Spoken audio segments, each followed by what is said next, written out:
जब श्री कृष्ण ने अपने सबसे ज्ञानी मित्र उद्धव को वृंदावन भेजा तो वह ज्ञान देने गया था, लेकिन लौटकर प्रेम का भिक्षुक बन गया। नमस्कार, स्वागत है आपका स्पिरिचुअल टेल्स विद अनुराग में, जहां हम आपको ले चलते हैं श्रीमद् भागवत महापुराण की अमृत कथाओं की ओर। आज की कथा है वो प्रेम जो बंधनों से मुक्त है, तर्क से परे है और स्वयं भगवान को भी चकित कर देता है। गोपियों का श्री कृष्ण प्रेम और साथ ही वो प्रसंग जो इसे और भी गौरवमयी बनाता है, उद्धव गोपी संवाद। दशम स्कंध रास पंचाध्यायी में वर्णित है।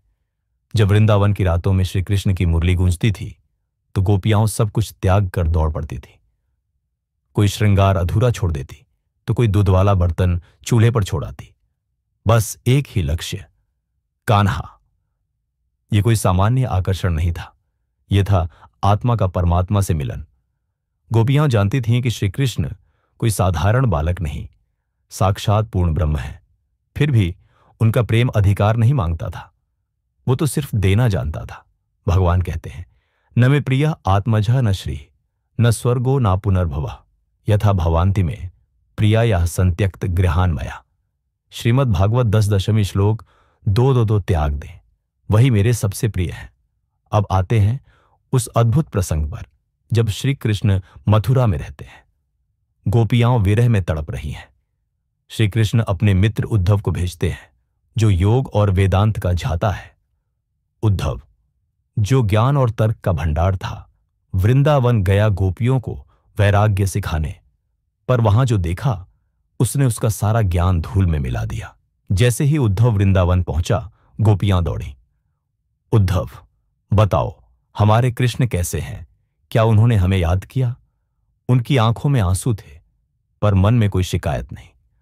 उद्धव ने समझाना चाहा, तुम्हारा प्रेम मोह है, श्री कृष्ण तो सर्वव्यापक हैं, तुम्हें वैराग्य अपनाना चाहिए।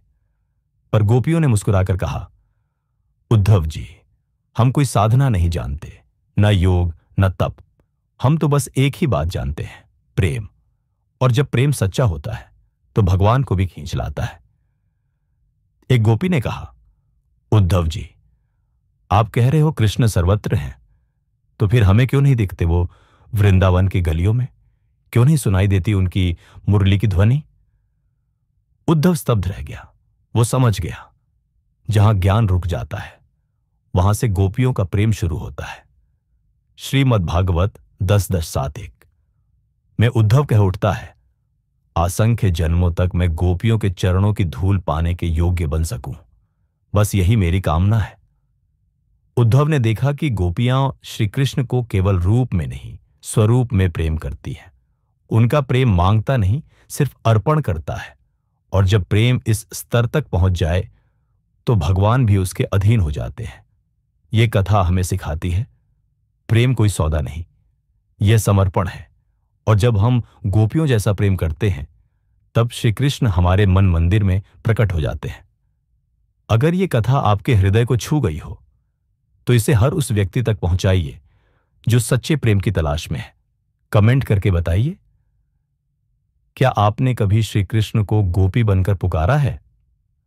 और हां, स्पिरिचुअल टेल्स विद अनुराग को सब्सक्राइब करना न भूलिए, क्योंकि यहां हर कथा है आत्मा को झकझोर देने वाली। जय श्री राधे, जय श्री कृष्ण।